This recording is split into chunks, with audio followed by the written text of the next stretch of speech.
অন্য এটা ভিডিঅ'লৈ আপোনালোক সকলোকে স্বাগতম জনাইছোঁ আৰু এতিয়া ৰাতিপুৱাৰ পৰাই ভিডিঅ'টো আৰম্ভ কৰিছোঁ। এয়া প্ৰথমে ফুলত মই পানীখিনি দি লৈছোঁ, যিহেতু ইমান ৰ'দ দিছে নহয়, ফুলবিলাক শুকাই গৈছে।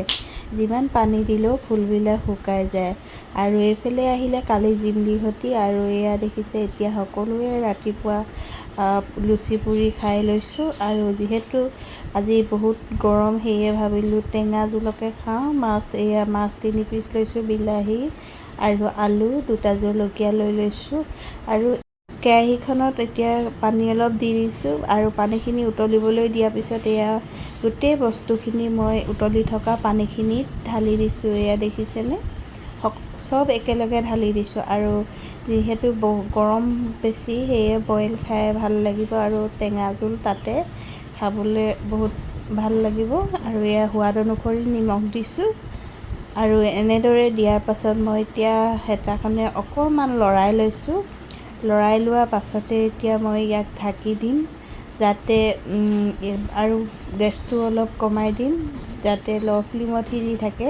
এয়া এতিয়া ঢাকনি দিলোঁ, আৰু বাৰীতে আছে এজোপা মছলা গছ, সেই মছলাজোপাৰ আগ কেইটামান ছিঙি আনিছোঁ। আৰু এই মছলাজোপা বইল মাংস বা মাছত দি খাবলৈ বহুত সোৱাদ লাগে।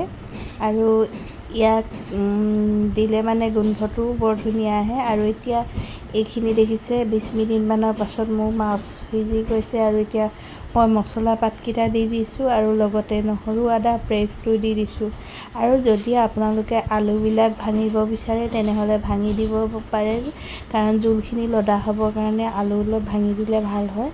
আৰু সেয়েহে মই আলু অলপ ভাঙি দিছোঁ। আৰু এতিয়া মছলা পাত দিয়াৰ পাছত মই 5 মিনিটমান সিজিবলৈ দি এয়া নমাই দিছোঁ। এয়া মোৰ বইল মাছ ৰেডি, দেখিছেনে, খাবলৈ বহুতেই সোৱাদ হৈছিলে। আপোনালোকেও এনেদৰে বনাই খাবচোন। আৰু যিহেতু লাহি খেতিও আমাৰ ঘৰত আছিলে, আৰু তাহাঁতি দুপৰীয়া ভাতটো মুন কাকাৰ ঘৰতে খালে, সেয়ে এতিয়া খাই মেলি আহি ঘৰত যাবলৈ আহিছে। এয়া এতিয়া ঘৰত যাবৰ কাৰণে ওলাই লৈছে। আৰু ভিডিঅ'টো শেষলৈকে চোৱাৰ বাবে সকলোকে ধন্যবাদ। শেষত ভিডিঅ'টো চাই কেনেকুৱা লাগিলে জনাবলৈ নাপাহৰিব। আজিলৈ বাই বাই।